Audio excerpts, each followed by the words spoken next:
Okay, so one of the things that you discuss in your book, Awakening the Warrior, is how combat sports should be taught in schools. It improves resilience. Any combat sports can be used to achieve that goal. Tell us a bit about why that is. Yeah, so one of the things that we need to appreciate is that something like mixed martial arts is a game, and the human animal learns best through play, and it's true of all animals as well. So the best way that you can learn something is by making it a game. So we've got an existing game there with something like mixed martial arts. The importance of that is that really life is a series of games, whether it's business or whether it's in relationships or whatever goal that you set yourself. It's going to involve playing a game to a certain set of rules. And even when people think that no rules exist, the kind of natural laws of the universe are still in place, the laws of physics and so on. So you've got to get good at playing games in one way or another. Now, mixed martial arts for me is a great way of doing that, because that's a game of problem solving. And really, when we think about being resilient, the common understanding is that it means that you've got to be tough. It's like, yeah, but what does being tough mean? And we might have a certain image in our heads when we think about what being tough means. But really, for me, being resilient means having the resources that you need to be able to problem solve. So if you're facing a problem and you're not resilient, then you fall at that hurdle because you're unable to solve that problem.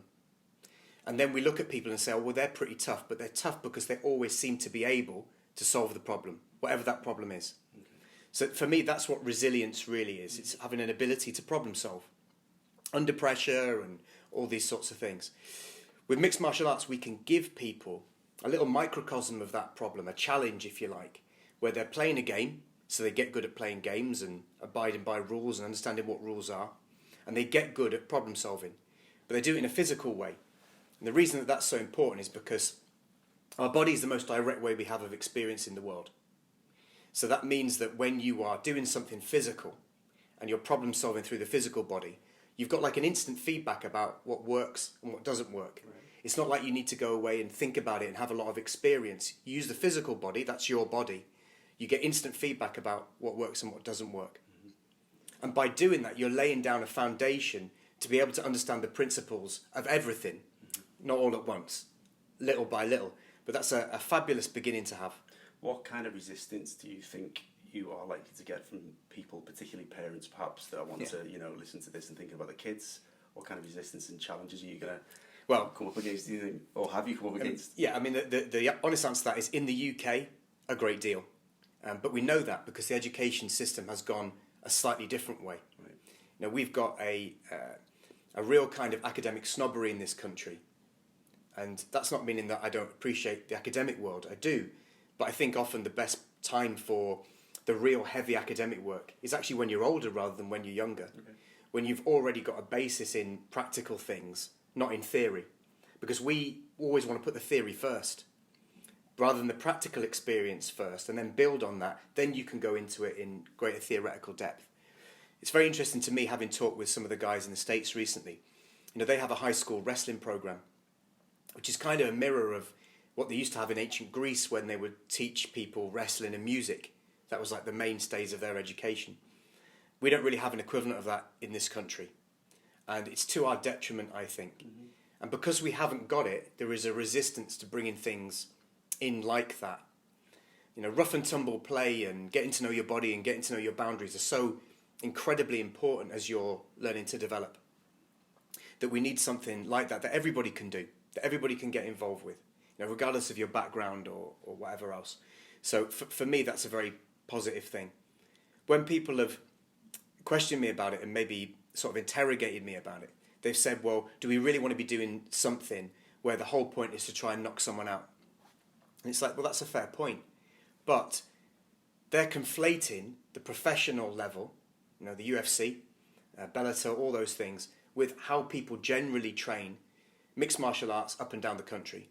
So most people will probably never actually get into, a cage and have an actual proper mixed martial arts bout. They may get to a level where they're doing sparring, which may be limited in contact. Or they may never get that far. They may just be working against pads, which is all good. To whatever level that person feels comfortable with. And it really isn't a case of, trying to make the thing like the UFC. It's a case of, in the gyms that I train in, that you train in, there are, men, women, children, girls, boys, all developing their bodies, developing an understanding of their emotions, of other people's emotions, learning the rules of the game, learning how to problem solve and conduct themselves with civility towards each other. And it doesn't mean that they've got to be taking it to that professional level. I'd go further than that, actually. I'd say I would think very, very hard before recommending to anybody that they pursue a career as a professional mixed martial arts fighter, because there's risks involved, But that's a different thing than just the kind of the learning that comes from it. In the same way, I'm a huge rugby league fan. Again, the professional level of rugby league is not the same as how it's played in schools up and down the country, So we need to be very clear that they're not necessarily the same thing. But when you mention mixed martial arts, if you don't have much familiarity with it, instantly you're going to think, that means this. The UFC, it means, Conor McGregor, it means, all these kind of people. So it's changing perceptions as much as anything. That's one of the challenges we've got. How do we do it? How do we get this message across to the powers that be to make this happen? Because this isn't a new thing, I suppose. So United Arab Emirates, right? They have on the curriculum Brazilian Jiu-Jitsu. Yeah. So it's something that's been done before, and other places have seen the benefit and the importance of it. But how do we get that up and running over here? Yeah, well, ironically, it is about education. But first of all, you may remember, some people still use the word cage fighting to refer to mixed martial arts. But it's a really important thing to correct that language. And you might say, well, isn't it fighting in a cage? Well, it isn't necessarily when you just train it in a gym. But in any case, we don't apply that same logic of calling sports things like cage fighting. For example, we don't call boxing ring punching, and we don't call football soccer. We don't call it pitch kicking. We call it by its name, and there's a reason for that. It's because that's not all what it is. It is truly mixed martial arts, and with all its nuances and technical sort of avenues that you can go down, and we need to reflect what it actually is in language first.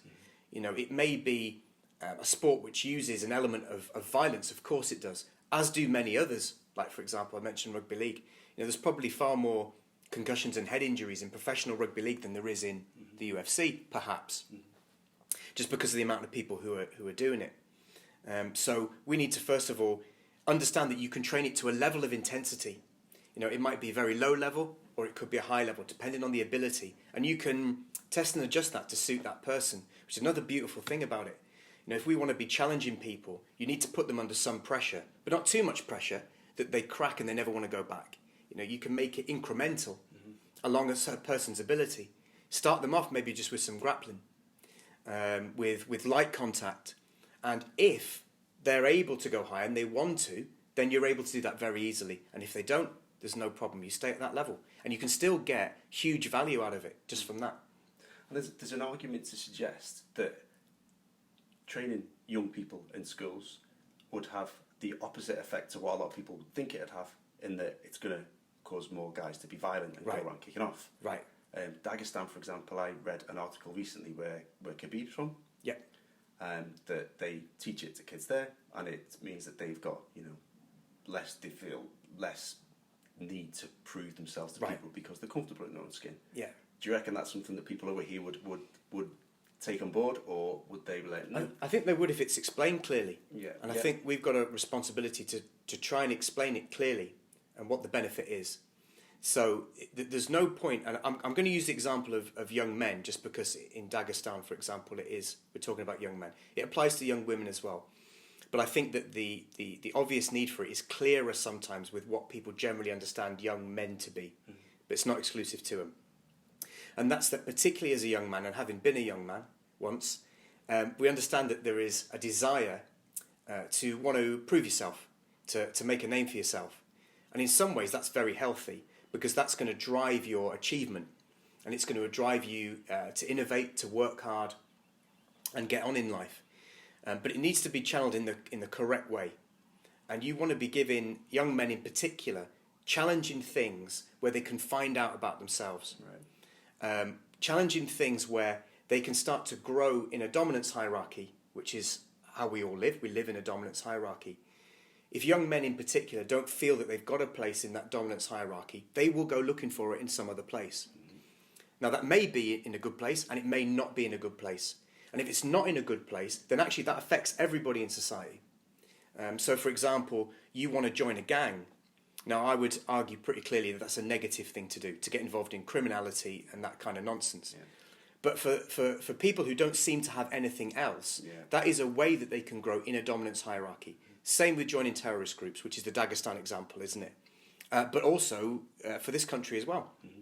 Yeah. Why do young men want to go away and join a terrorist organisation? It's like joining a gang. Because they feel that they can grow in a challenging dominance hierarchy and gain status for themselves. And that's incredibly important. That's if we're not supplying other avenues properly for them. And obviously part of the responsibility is on the individual, but when you're young, you need to be guided. I mean, I firmly believe that. Mm-hmm. You need to be shown through positive role models and a positive channel to go into. One of the more, I guess, things that people felt that I said that was provocative is we don't want to be feminising young men. Now, obviously, I understand that there is... well, as soon as you hear that word feminine, you say, whoa, what's wrong with being feminine? Nothing. Absolutely nothing is wrong with being feminine. Mm-hmm. However, having said that, we don't want to be applying in general things that are going to ignore more masculine characteristics. And typically, in general, men are more aggressive than women are. That's, I think, pretty clear. Yeah. So we need to be grabbing hold of that. Having said that, of course, there are many women who want to do this as well. And I believe very firmly that it's a great piece of physical education for everybody, at whatever level you want to join it. And we already know about the amazing women that are in, for example, the professional level sport. Mm-hmm. It's clear to see. All good points. Very well explained. Thanks very much, Rich. Thank you very much. Cheers. Cheers.